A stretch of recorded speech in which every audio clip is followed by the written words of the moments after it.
Hey folks, Ted here with Exped and the Exped SynMat HyperLite. If you're the kind of person that cuts the handle off your toothbrush before you head out on a hiking trip, this is the mat for you. You're trimming all the weight down. This is light, tight, and super compact. In fact, here's a half-liter water bottle to give you a sense of the size and dimension of what we've got going on. And it's way lighter than a half-liter water. Anyway, let me show you what's going on with this mat. As with all Exped mats, it comes with a stuff sack and a repair kit.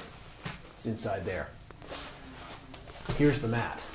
And as I inflate it, you'll get to see why it's so compellingly small and beautiful and light to carry.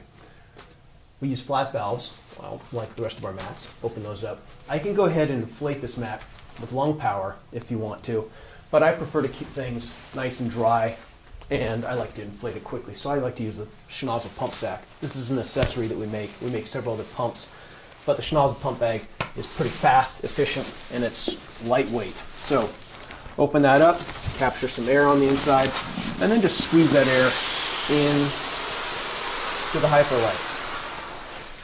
I don't know, maybe 3 bags full. We'll see. There's one. I guess it's going to be less than 3 bags full.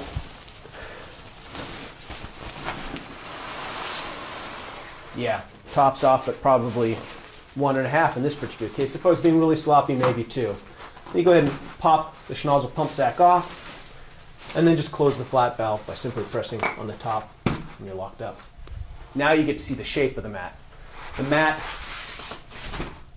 is fat and comfortable where you need it. You'll notice that this tapered profile that we have right here trims out or cuts the corners at the foot section and keeps the breadth around the shoulders.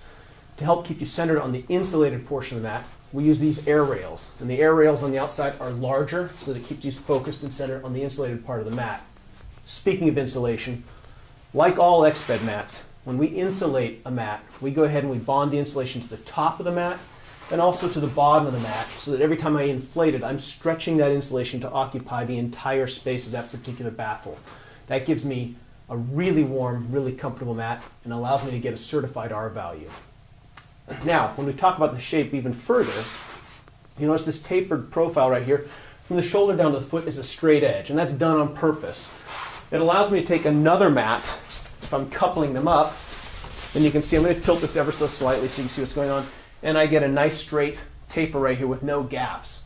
If I was in a really small ultralight tent, fairly likely with this mat, I can go ahead and do it head to foot like so you can see, again, no gaps in there. And that allows me to get the 2 mats into a really tight space if necessary without any gaps between it. So, really small, really tight. By the way, we make this in a medium, we make it in a medium wide, and we also make it in a long wide, so you have plenty of options to suit your needs.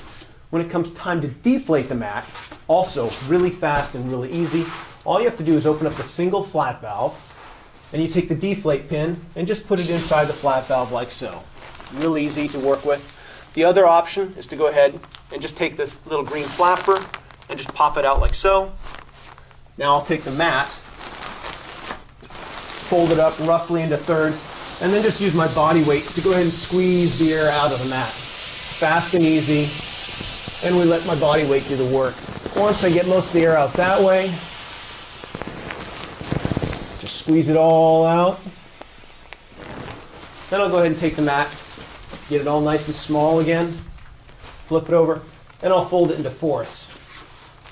I may be being a little bit particular that way. You can do it however you want to, but I like to do it into fourths just because it allows me to squeeze it back into the stuff sack. And then I just go ahead and roll the remaining amount of air right out of the mat. Get that all put away. Squeeze out the rest of the air.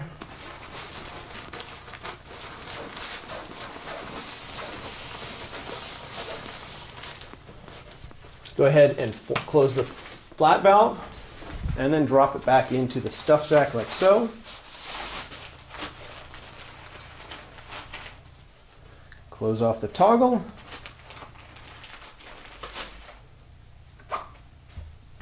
Light, tight, We'll see you out on the trail.